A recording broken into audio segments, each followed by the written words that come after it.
கேஸே ஏமரெல்லாம் போட்டுருக்கான், சொத்தை பிரிச்சு கொடுறாங்க. நீங்க பிள்ளைகளுக்கு இன்றைக்கு நன்றி விசுவாசம் இருக்கிறதா தெரியவில்லை, அப்பா அம்மாவினுடைய கஷ்டம் புரிகிறதா தெரியவில்லை. நீங்க வாய்மொழி இலக்கியம்னு ஒண்ணு இருக்குங்க, கதை சொல்றது, தாலாட்டு பாடுறது, ஒப்பாரி வைக்கிறது, இதெல்லாமே வாய்மொழி இலக்கியம் தாங்க. நம்மளுடைய ராமாயண மகாபாரத கதைகள்ல நிறைய கிளை கதைகள் இருக்கு, உப கதைகள் இருக்கு.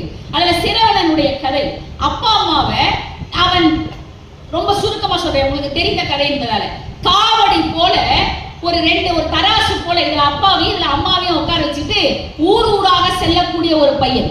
அப்பாவையும் அம்மாவையும் தன்னை சுமந்தவளை தான் சுமந்தவன் சிரவன். அப்படி போனவன் தாகம் எடுக்குதுன்னு கேட்டாங்க, தண்ணீர் அதை கொண்டு வரணும்னு சொல்லிட்டு ஒரு 2 பேரையும் ஒரு மரத்துக்கீழே உட்கார வச்சுட்டு தண்ணீர் முகக்க செல்றாங்க ஆத்துக்கு. அந்த தண்ணீர் அந்த சிறிய வாயுதுவாரத்துல குபு குபுக்குன்னு உள்ள போற சத்தம் இருக்கு பாருங்க. தசரத மகாராஜாவுக்கு ஏதோ ஒரு விலங்கு தண்ணீர் அருந்துகிறது என்று அந்த பக்கமா வில்ல எடுத்து அம்ப போட்டுறாங்க. அப்புறம் தான் என்கின்ற அலறல் ஒலி கேட்டவுடனே, ஐயோ ஒரு சின்னஞ்சிறிய சிறுவனை நான் அம்பேறி விட்டனே என்று கண்ணீர் வடிக்கிறான். ஆனாலும் ஒண்ணும் செய்யறதுக்கு இல்ல. கடைசியில் அந்த பையன் சொல்றான், ஐயா நீங்க தெரியாம அம்பு போட்டீங்க, ஆனா எனக்காக ஒரு உதவி செய்யுங்க. எங்க அப்பா அம்மா தாகத்துல உட்கார்ந்து இருக்கிறாங்க அந்த மரத்துக்கு கீழே, இந்த தண்ணியை கொண்டு போய் அவங்க கிட்ட கொடுங்க, குடிக்கிற வரைக்கும் உன் பையன் செத்துட்டான்னு சொல்லிடாதீங்க. அவங்க தண்ணி குடிச்சதுக்கு அப்புறமா அவங்க கிட்ட சொல்லுங்க, உங்க பையன் விண்மீது அடைந்தான், தொழுதான், போகிற போதும் உங்களை அவன் வணங்கி விட்டு சென்றான் என்று என் அப்பா அம்மாவிடத்திலே நீங்கள் சொல்லுங்கள் என்று சொல்லி தசரதனிடத்திலே அந்த சிரவணன் சொல்லுகிற கதையை என்றைக்காவது நம் பிள்ளைகளுக்கு நாம் சொல்லி இருக்கிறோமா? நாம் பிள்ளைகளுக்கு நேரத்தை செலவிட்டால் பிள்ளைகளும் நம்மிடத்திலே வயதான காலத்தில் நெருக்கமாக இருப்பார்கள் என்கிற உண்மையை கூட இலக்கியம் தான் நமக்கு சொல்லி தருகிறது என்று சொல்லி நல்ல வாய்ப்புக்கு நன்றி பாராட்டி விடைபெறுகிறேன். நன்றி, வணக்கம்.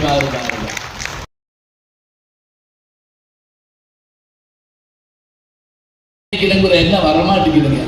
ஆனா எல்லாருடைய நேரத்தையும் கருதி நாம சொல்ல வேண்டிய விஷயங்கள் 1000 இருந்தாலும் கூட நீங்க உட்கார்ந்து இருக்கிறதே உங்க நேரத்தை உங்களுக்கு கொடுக்குறதுக்காக தான் வந்து உட்கார்ந்து இருக்கிறீங்க. மிக அருமையாக இல்லரசி அவர்கள் அற்புதமா சொன்னாங்க. சிரவணன் சொல்ற போது அவங்க கண்ணீர் விட்டாங்க இல்லையோ, நம்ம கண்ணீர் விட்டோம். தன்னை சுமந்தவர்களை தான் சுமந்தான், அருமையான வார்த்தமா. அதான் பெரிய ஆச்சரியம். நான் 2 நாளைக்கு முதல்ல யூடியூப்ல ஒரு இது பார்த்துட்டு இருந்தேன். ஒரு நாடகம் நீங்க சொல்றீங்க இல்லையா, அந்த வாய்மொழி இலக்கியத்தை சொல்றப்ப அதுல நாரதரா வர்ற ஒருத்தர் கலைமணி என்னமோ ஒரு பேர் தெரியல, அவர் சொல்றாரு, அவன் கேட்கிறா, நம்ம பிறக்கிறதுக்கு அம்மா வயிற்றுல 10